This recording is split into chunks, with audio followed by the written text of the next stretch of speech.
এই মুহূর্তে দিয়ে নিয়ে বিরাট বড় খবর। 20 ডিসেম্বরের বৈঠকে মোদি মমতা কেন্দ্র বঞ্চনা নিয়ে দিল্লি গিয়ে প্রধানমন্ত্রী নরেন্দ্র মোদীর কাছে দরবার করার ঘোষণা করেছিলেন মুখ্যমন্ত্রী মমতা বন্দ্যোপাধ্যায়। আগামী 18 থেকে 20 ডিসেম্বরের মধ্যে এবং 18 থেকে 20 ডিসেম্বরের মুখ্যমন্ত্রী দিল্লিতে থাকবেন। এই সময়ের মধ্যে প্রধানমন্ত্রীর কাছে সময় চেয়ে চিঠিও পাঠিয়েছিলেন নবান্ন।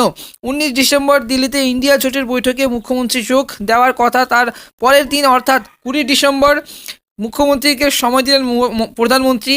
ওই দিন সকাল 10টায় মুখ্যমন্ত্রীর সঙ্গে কথা বলতে প্রধানমন্ত্রী রাজি বলে নবান্নকে জানানো হয়েছে। তবে ইন্ডিয়া জোটের বৈঠকের পরের দিন মুখ্যমন্ত্রীকে প্রধানমন্ত্রীর সময়ে দেওয়ার পিছনে রাজনীতি আছে বলে অনেকে মনে করেছেন। তবে প্রধানমন্ত্রীর সময় না দিলে দিল্লিতে সত্যাগ্রহে বসার পরিকল্পনা ছিল মুখ্যমন্ত্রীর। তবে সেই মতো যন্তর মন্তরে অবস্থানের অনুমতিও কিন্তু পুলিশের কাছে চাওয়া হয়েছিল বলে তৃণমূলের পক্ষ থেকে। তবে কিন্তু মুখ্যমন্ত্রী যে সফরের শেষ দিনই প্রধানমন্ত্রী মমতার সঙ্গে দেখা করতেছে বার্তা দেওয়ার তৃণমূলের রাজনৈতিক এদিকে সুবিধা পাওয়া থেকে রুখে দেওয়ার সম্ভব হবে। তবে ডিএ আদায়ে অবস্থানে কিন্তু সংগ্রামী যৌথ মঞ্চ বকেয়া ডিএ আদায়ে এবারে নবান্নের সামনে কিন্তু অবস্থান বিক্ষোভ করতে বসতে চলেছেন সংগ্রামী যৌথ মঞ্চের সদস্যরা। এবার শীর্ষ হাইকোর্টে এবার অনুমতি নিতে হাইকোর্টে ডিএ আন্দোলনকারীদের আবেদন যুক্তিসঙ্গত না মনে করেও মামলা করার অনুমতি দিয়েছে কলকাতা হাইকোর্ট। বকেয়া মহার্ঘ ভাতা দাবিতে আন্দোলন তীব্রতর করতে 19 থেকে 22 ডিসেম্বর নবান্ন বাস স্ট্যান্ড সভা করার পরিকল্পনা নিয়েছেন ডিএ আন্দোলনকারীরা। এই প্রেক্ষিতে অনুমতি চেয়ে আদালতে দ্বারস্থ হয়েছিলেন তারা। আন্দোলনকারীরা নবান্নের সামনে অবস্থান বিক্ষোভ করতে চান বলে হাওড়া পুলিশকে আবেদন জানিয়েছিলেন। তবে বেশ কিছু সময় পেরোলেও কিন্তু পুলিশের তরফে কোনো উত্তর মেলেনি। তবে এবার বকেয়া ডিএ আদায়ের আবাস যোজনার টাকা 100 দিনের টাকা এবার আদায়ের কেন্দ্র বঞ্চনার ইস্যুতে কেন্দ্রের বঞ্চনাকে ইস্যু করে অনেক দিনই কিন্তু প্রচারের পথে নেমেছে রাজ্যের শাসক দল তৃণমূল। তবে 20 ডিসেম্বর বৈঠকে মোদি মমতা কিন্তু থাকবেন। তবে এবার 20 ডিসেম্বর বৈঠকে মোদি মমতা ইন্ডিয়া জোটের বৈঠকের পরের দিন মুখ্যমন্ত্রী প্রধানমন্ত্রীর সময়ে দেওয়ার পিছনে রাজনীতি আছে বলে অনেকেই মনে করেন। তবে এই যে কিন্তু মুখ্যমন্ত্রীর সফরের শেষ দিনই কিন্তু প্রধানমন্ত্রী মমতার সঙ্গে দেখা করতে চেয়ে বার্তা দেওয়ার রাজনৈতিকভাবে তৃণমূল রাজনৈতিক সুবিধা পাওয়ার থেকে রুখে দেওয়া সম্ভব হবে। তবে আগামী যে 20 ডিসেম্বর বৈঠক মোদি ও মমতার সাথে 20 ডিসেম্বর বৈঠক হতে চলেছে। তবে কি বকেয়া ডিএ আদায়ের জন্য কিছু বলবে এবং 100 দিনের কাজ বা আবাস যোজনা সহ একাধিক প্রকল্পে রাজ্যে অনিয়ম হয়েছে অভিযোগ তুলে রাজ্যের পাওনা আটকে রেখেছে কেন্দ্রীয় সরকার। কিন্তু মুখ্যমন্ত্রীর বার্তায় এবার 100 দিনের কাজ বা আবাস যোজনা সহ একাধিক প্রকল্পে এই রাজ্যে অনিয়ম হয়েছে অভিযোগ তুলে রাজ্যের যে পাওনা আটকে রেখেছে কেন্দ্র সরকার। এর আগে এই টাকা আদায়ের দাবি নিয়ে দিল্লিতে 2 দিন ধর্ণা কর্মসূচি চালিয়েছিলেন তৃণমূলের সর্বভারতীয় সাধারণ সম্পাদক অভিষেক বন্দ্যোপাধ্যায়। তার সাথে মুখ্যমন্ত্রীও কিন্তু ছিলেন এবং কিন্তু তখন কেন্দ্রীয় গ্রাম উন্নয়ন প্রতিমন্ত্রী অভিষেক বন্দ্যোপাধ্যায় সহ তৃণমূলের যে প্রতিনিধি দলের সঙ্গে দেখা করেননি।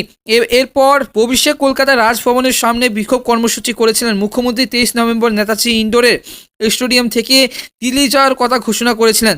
রাজ্যের যে দাবি বকেয়া আদায়, এদিকে কিন্তু বকেয়া আদায়ের জন্য অনুমতি নিতে হাইকোর্টে ডিএ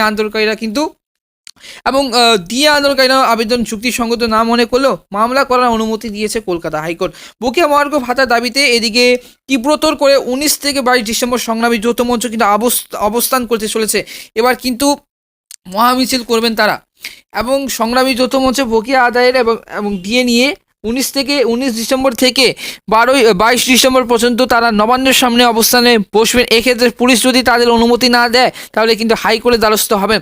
ধর্মতলা শহীদ মিনারের পাদদেশে 325 দিন আজ এবং 318 দিন ধরে অবস্থানের বিক্ষোভে চালাচ্ছে সংগ্রামী যৌথ আজ কিন্তু 325 দিন ধরে অবস্থান বিক্ষোভ চালাচ্ছে সংগ্রামী যৌথ মঞ্চ। কিন্তু সরকার তাদের যদি এই আন্দোলনকে বিশেষ আমল দিচ্ছে না, ভাস্করবাবু অভিযোগে হাইকোর্টের নির্দেশ মাত্র একবারে সরকার তাদের সঙ্গে আলোচনায় বসে। কিন্তু তারপর যে সরকারের পক্ষ থেকেও কিন্তু কোনো রকম খোঁজখবর নেওয়া হয়নি। এর আগে টানা 40 দিন অনশন করেছেন তারা। এবার এমনকি তাদের এই আন্দোলনকে রাজধানী দিল্লিতেও কিন্তু পৌঁছে দিয়েছেন।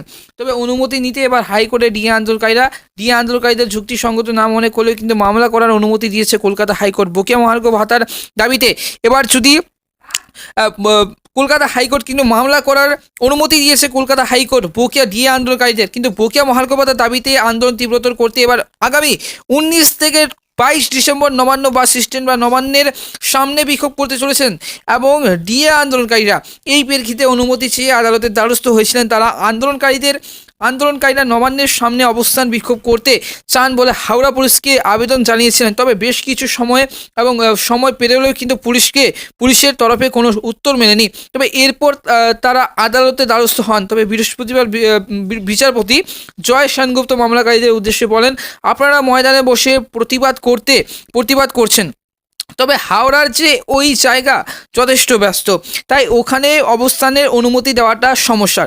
যদিও শেষ পর্যন্ত বিচারপতি মামলা দায়ের করার অনুমতি দিয়েছেন, সোমবার মামলাটির কিন্তু শুনানির সম্ভাবনা রয়েছে। তবে এদিকে 100 দিনের কাজ বা আবাস যোজনা সহ একাধিক প্রকল্পে তারা কিন্তু রাজ্য সরকারি কর্মচারীদেরকে বঞ্চিত করছেন। রাজ্য সরকারকে কর্মচারীদেরকে এবং আবাস যোজনার যে সদস্যরা, যে কোনো রাজ্যের প্রকল্প সমস্ত সদস্যদের কিন্তু বঞ্চিত করছেন মুখ্যমন্ত্রী মমতা বন্দ্যোপাধ্যায় এবং রাজ্য সরকার। তবে 100 দিনের কাজ বন্ধ হয়েছে, আবাস যোজনা টাকা দিচ্ছে না, ঠিক আছে। তবে 100 দিনের কাজ আবাস সহ এবং যোজনা একাধিক প্রকল্পে এই রাজ্যে অনিয়ম হয়েছে অভিযোগ তুলে রাজ্যের পাওনা আটকে রেখেছে। তবে এই যে কেন্দ্রীয় সরকার দিয়ে দিচ্ছে 46% হারে, তবে এই যে সংগ্রামী যৌথ মঞ্চ 100 দিনের কাজ আবাস যোজনার টাকা কেন দিচ্ছে না, সেই একটি সংগঠন সংগ্রামী যৌথ মঞ্চ বকেয়া এই আদায়ের দাবি একটাও পাওনা এবং এই যে বকেয়া দিয়ে পাওনা বা আবাস যোজনার টাকা পাওনা 100 দিনের টাকা পাওনা, এবার সংগ্রামী যৌথ মঞ্চ কিন্তু এবার বড় সড়ো আন্দোলন করতে চলেছেন এবং এই আদায়ের পথে সংগ্রামী যৌথ মঞ্চ সংগঠন কিন্তু তৈরি হয়েছে। 100 দিনের কাজ আবাস যোজনা সহ একাধিক প্রকল্প রাজ্যের অনিয়ম হয়েছে অভিযোগ তুলে রাজ্যের পাওনা আটকে রেখেছে কেন্দ্রীয় সরকার। এর আগে এই টাকা আদায়ের দাবি নিয়ে দিল্লিতে 2 দিন ধরে কিন্তু কর্মসূচি চালিয়ে গিয়েছিলেন তৃণমূলের সর্বভারতীয় সাধারণ সম্পাদক অভিষেক বন্দ্যোপাধ্যায়। প্রতিমন্ত্রী অভিষেক সহ তৃণমূলের প্রতিনিধি দলের সঙ্গে দেখা করেননি। তবে এবার যে অভিষেক কলকাতা রাজভবনের সামনে বিক্ষোভ কর্মসূচি করেছিলেন, তবে মুখ্যমন্ত্রী 23 নভেম্বর নেতাজি ইন্ডোর স্টেডিয়াম থেকে দিল্লি যাওয়ার কথা ঘোষণা করেছিলেন। রাজ্যের দাবি 100 দিনের কাজের প্রকল্পের প্রায় 7,000 কোটি টাকা রাজ্যের পাওনা রয়েছে। আবাস যোজনার 8,200 কোটি টাকা কেন্দ্রের কাছে পায় রাজ্য। এবার বকেয়া পাওনা পেতে প্রধানমন্ত্রীর কাছে তদবির করতেই দিল্লিতে যাচ্ছেন মুখ্যমন্ত্রী স্বয়ং। এবার বকেয়া পাওনা পেতে প্রধানমন্ত্রীর কাছে তদবির করতেই দিল্লি যাচ্ছেন মুখ্যমন্ত্রী স্বয়ং এবং সংগ্রামী যৌথ মঞ্চ যে ডিএ আন্দোলন করছেন, এই বিনিময়ে যারা 19 থেকে 22 ডিসেম্বর ধর্মঘট করবেন, তো সেই 20 ডিসেম্বর বৈঠকে মমতার সাথে এবং বৈঠকে বসতে চলেছেন মোদির সাথে বৈঠকে বসতে চলেছেন। মঙ্গলবার সকালে প্রধানমন্ত্রী সচিবালয় থেকে নবান্নের খবর এসেছে যে 20 ডিসেম্বর সকাল 10টায় প্রধানমন্ত্রী সাক্ষাৎ করবেন বলে জানিয়ে দেওয়া হয়েছে। সাক্ষাৎ সাউথ ব্লকে হবে কিনা তা এখনও স্পষ্ট নয়, কারণ এখন সংসদ শীতকালীন অধিবেশন চলছে। তবে এই সময় প্রধানমন্ত্রী সংসদ তার দপ্তরে অনেকের সঙ্গে দেখা করেন। তবে মুখ্যমন্ত্রীর সঙ্গে প্রধানমন্ত্রী বৈঠকে সেখানে হবে কিনা তা নিয়ে জল্পনা রয়েছে। তবে বকেয়া দিয়ে নিয়ে কিছু বৈঠক হোক, তো সেটাই কিন্তু সংগ্রামী যৌথ মঞ্চ চায়। তো রাজ্য সরকারি কর্মচারীরা এবার অনুমতি নিতে হাইকোর্টে কিন্তু অনুমতি নেওয়া হয়ে গেছে। তবে এবার যে সংগ্রামী যৌথ মঞ্চ 100 যদি এই বিক্ষোভ আটকানো হয়, তবে মাধ্যমিক ও উচ্চ মাধ্যমিক পরীক্ষার্থীদের যদি ক্ষতিগ্রস্ত হয় তবে হোক, এটা কিন্তু দায়ী নয় সংগ্রামী যৌথ মঞ্চ। তবে ডিএ আদায়ের অবস্থানে বকেয়া দিয়ে আদায়ের অবস্থানে এবার নবান্নের সামনে কিন্তু অবস্থান বিক্ষোভের ডাক দেওয়া হয়েছে। তো ভাস্করবাবু সাফ জানিয়ে দিয়েছেন যে রাজভবনের সামনে যদি 144 ধারা ভঙ্গ করে অবস্থানে বিক্ষোভ চালানো যায়, তাহলে কিন্তু নবান্নের সামনে কিন্তু অবস্থান বিক্ষোভ করার অধিবেশন আছে। কারণ এই যে একই দেশে পৃথক আইন তো হতে পারে না, পুলিশ অনুমতি না দিলে হাইকোর্টের দ্বারস্থ হবেন বলে তিনি জানান। তো এই ছিল আজকের ভিডিওটি যদি ভালো লেগে থাকে অবশ্যই ভিডিওকে লাইক করবে, চ্যানেলটিকে অবশ্যই সাবস্ক্রাইব করে পাশের বেল আইকনটা অবশ্যই ক্লিক করে রাখবে। দেখা হচ্ছে লেটেস্ট আপডেট নিয়ে। ধন্যবাদ।